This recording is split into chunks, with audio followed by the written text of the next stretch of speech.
What's up, everyone? Welcome back to Let's Play Batman Arkham Asylum. In the last episode, we got the Bat Claw from the Bat Cave.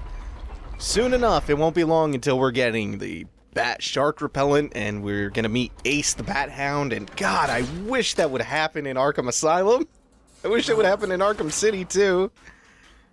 Maybe it happens in Origins. Maybe we'll get some Ace the Bat Hound love in Arkham Origins. I still haven't played it.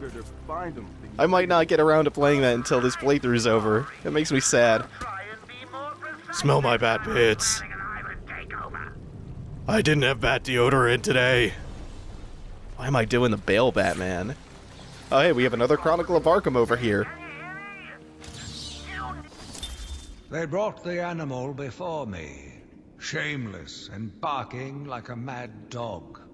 For what felt like days, I endured his boasts. He took pleasure recounting his actions, cataloguing his depraved crimes. What should have been revenge turned to pity. This poor dog needed my help. Mad Dog, eh? Like, Mad Dog Hawkins? Well, I mean, he's talking about Mad Dog Hawkins. That's just where he gets his nickname from. Yeah, I definitely want the special combo boost. It was between that and the Sonic Batarang. I think I'll probably get the Sonic Batarang as my next upgrade. Hopefully I can go into the next stealth sequence without it, though. But now I only need to get up to 5. Ooh, I got hit. Damn it. I'm continuously overestimating how good the counter button is. In this playthrough, at least. Yeah, you can use the whoops. Gotta take care of you. Yeah, you can use the new gadget for combat purposes. Can I use the new takedown? Yeah, cool. Maximum bonus. Played a little bit of Killer Instinct, the new one, the other day. Aside from the announcer being obnoxious, I really like the new Killer Instinct. I am shocked that I am saying that because I hate Double Helix for Homecoming. Is he here yet? You're kidding me, right? That thing's not a man. My God! Hello. My name is Dr. Gretchen Whistler. Do you understand me? Yeah, I hear you, bitch. So when's dinner? I'm getting hungry.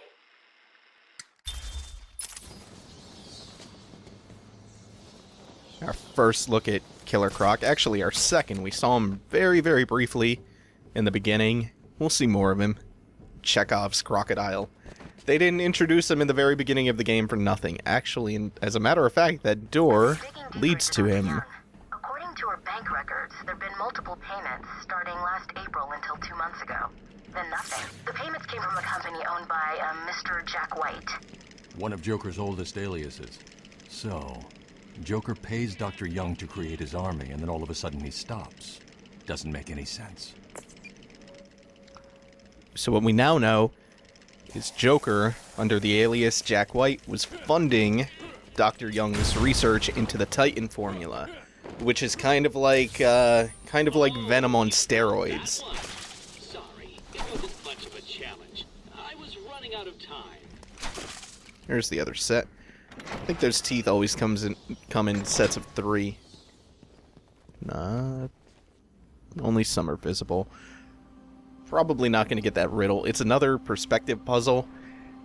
This is an area that, for some reason, I have a shockingly hard time navigating sometimes. Even though I've been through here tons of times and it's actually way more straightforward than it looks, sometimes I manage to not find the ledges that I need to find. The payments to Dr. Young's account didn't stop exactly. They were declined. Dr. Young put a block on her account. Sounds like she had a change of heart. She tried to block the payments. Joker doesn't like it when his partners try to back out. So he decided to get himself back to Arkham, find his formula, and create the army himself. Exactly. I've hacked into her email accounts. 2 mails stand out. The first is a resignation letter dated last week. Sounds like she was trying to get away. And the second? A message from Joker. Well, Jack White. It's a long thread. She's begging to stop the experiment. Says it's too dangerous. If not listening, let's see. Random threats to her family, a couple of bad jokes, a picture of a dead baby, and a threat. Go on. He says, I'm coming for you, I want what I paid for. And then another joke about wheelchairs. Lovely. And a drawing of some kind of donkey. No mystery why she's so scared. I'm coming up to the surface. I'll find her. I want to know what that wheelchair joke is.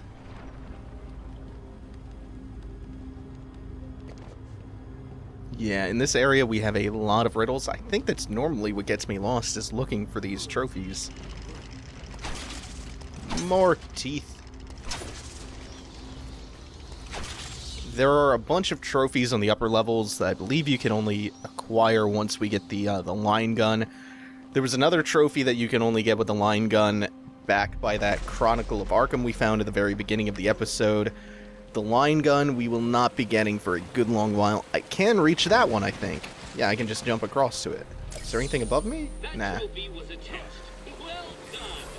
The reason why you don't see me grappling around this part, or around this level, is because you see my grapple icon, all of the icons are X'd out.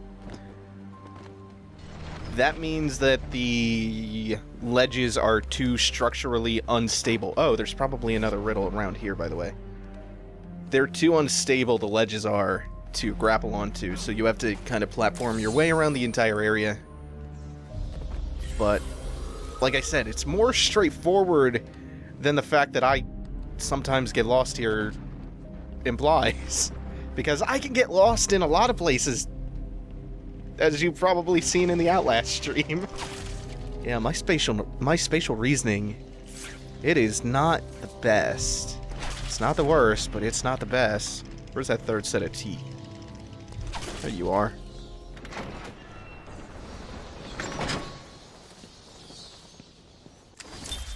Taped patient session 2.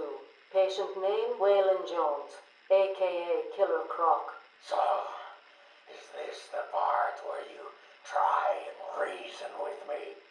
Find out why I did it, Doc.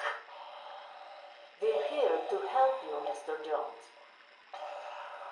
You got a cure for me then, Doc? Can you make me normal? Normal is a poor choice of words.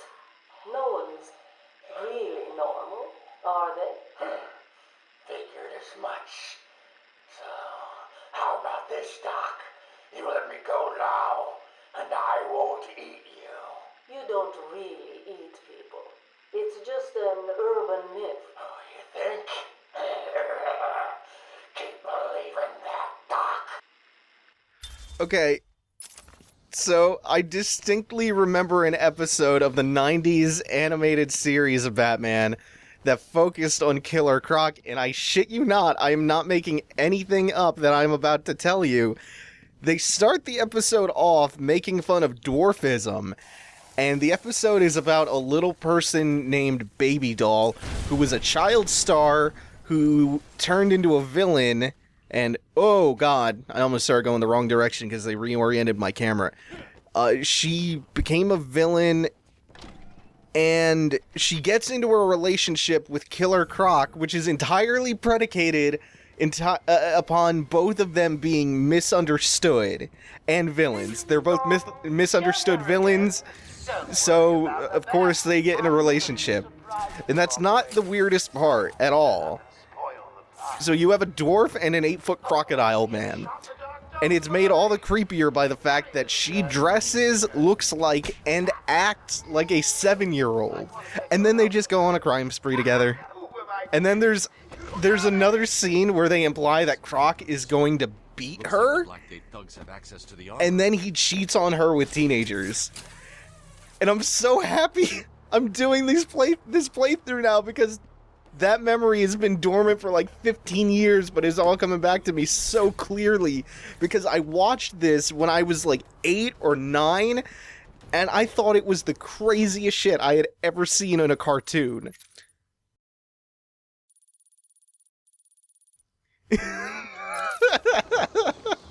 And then he comes back to their sewer home, and she's like, "Why you coming home? 5 in the morning. There's something going on. Let me smell your dick. Your crocodile dick."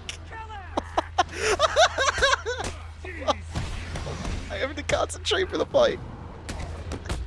Just have to hit buttons. Oh no, there's a knife.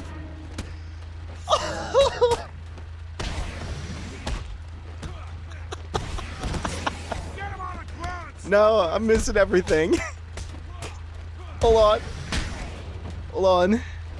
Normally I can tell stories better than this while fighting. But not now.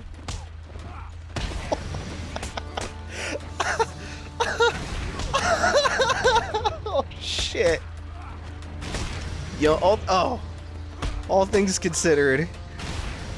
Camera being unfriendly and that fight didn't go too terribly, given my handicap.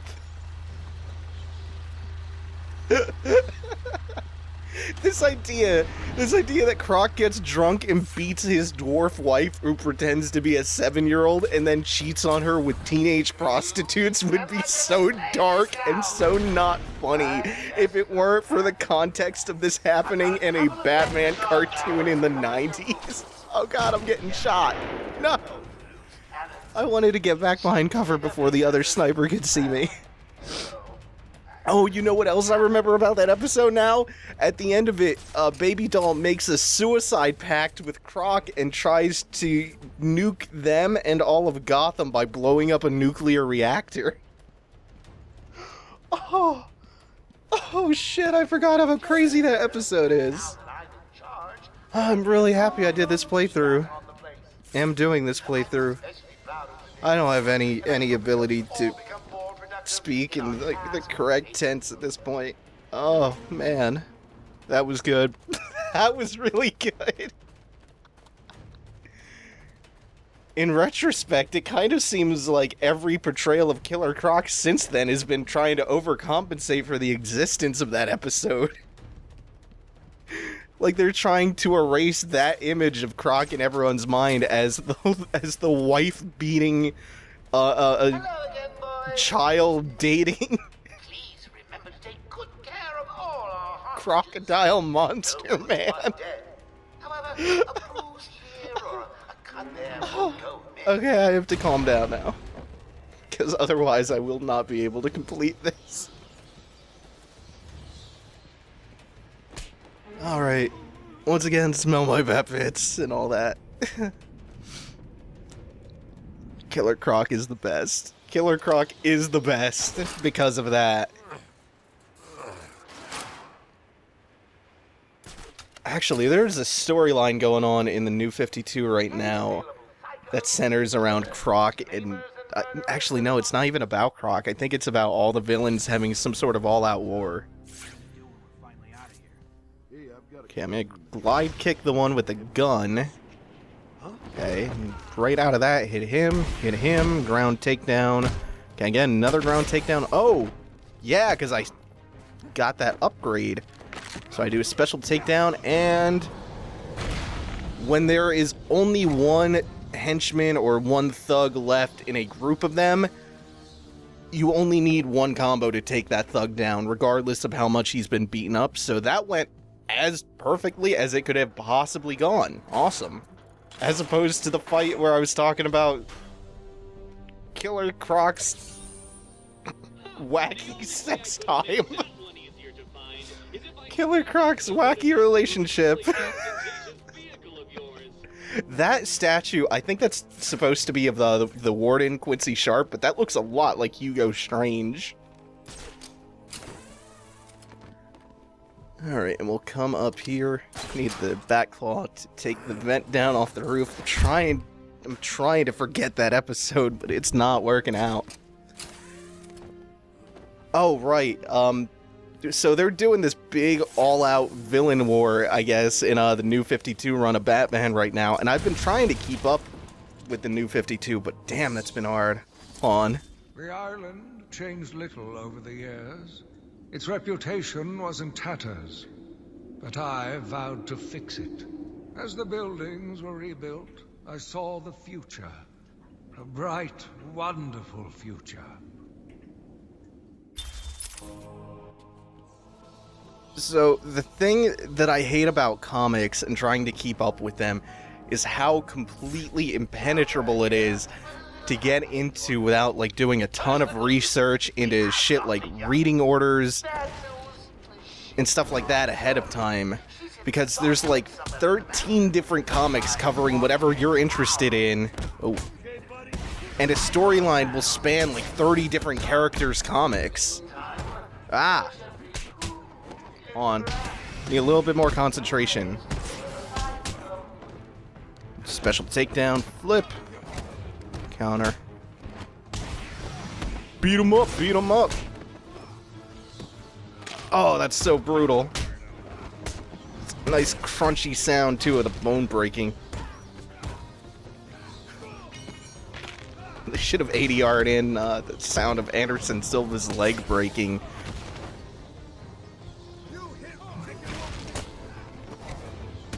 There we go. Okay, so, like, for example, with what I was talking about, with how ridiculous it is to keep up with comics and how, like, one storyline will span so many different characters' comics, I'm trying to read Contagion right now. It starts off in an issue of Shadow of the Bat. The next comic in the storyline is an issue of Detective Comics. And then it moves on to Robin, and then the one after that, Catwoman, and then Azrael, Agent of the Bat, and then Batman. It spans so many comics throughout, like, this 13-issue storyline. It's out of control. And I believe if you... Where is it? There it is. Grapple right up here. We have yet another Chronicle of Arkham. We've been really racking them up lately. New brick, metal and paint covered old wounds. Fresh blood was injected into the body. Bright new minds came, and all swore to uphold our promises. We all knew we were the ones to fix this city, and the city would thank us. Anyway, I've been trying to keep up with the New 52 continuity, but even that, like, as far as the major DC and Marvel franchises, I read mostly only Batman on a regular basis. That and Spawn, and I just find trades of anything else. There's like 15 different Batman runs in the New 52. There's Dark Knight, there's Batman, Detective Comics, the normal stuff, Damian, Son of the Bat, Batman and Robin, Arkham Unhinged, and like a dozen others. So I heard about a newer series called Forever Evil, and I think the storyline going on right now is called Arkham War, and I haven't started it yet, but just from reviews, apparently Bane has taken up Batman's cowl, and all the villains are at war with each other. And then you add, like, Clayface and Man-Bat in the mix, and Croc is fighting Bane. The shit sounds nuts. What's that collar do? Why is it making that noise? It's the suicide collar, but it sounds weird. Suicide collar? Well, they've got some other name, but, well, we just use them to monitor patients' heartbeats. If it drops too low, the alarm goes off and a crash team rushes in. And so does my crew if you trigger one. How do you like them apples, bats? Standing around in the... let's see... the West Wing. They'd be there now if they weren't busy knocking a little sense into cash. I'll tell you what. I won't spoil the surprise and let them know you're coming. Okay, I got a new Batarang upgrade available, but unfortunately I cannot use it. Or, I mean, I cannot get it yet. Actually, is that Batarang upgrade available, the Sonic Ring? I didn't even check last time I was at the menu, and I meant to get that too, because of this room. I wanted the Sonic Batarang for this room because it's really useful for stealth sequences. Either way, though, it looks like Aaron Cash is once again in trouble. And we have a stealth sequence in a room full of thugs to go through, but we're going to have to get around to doing that next time. Thanks for watching, everyone. Take it easy. Have a good one.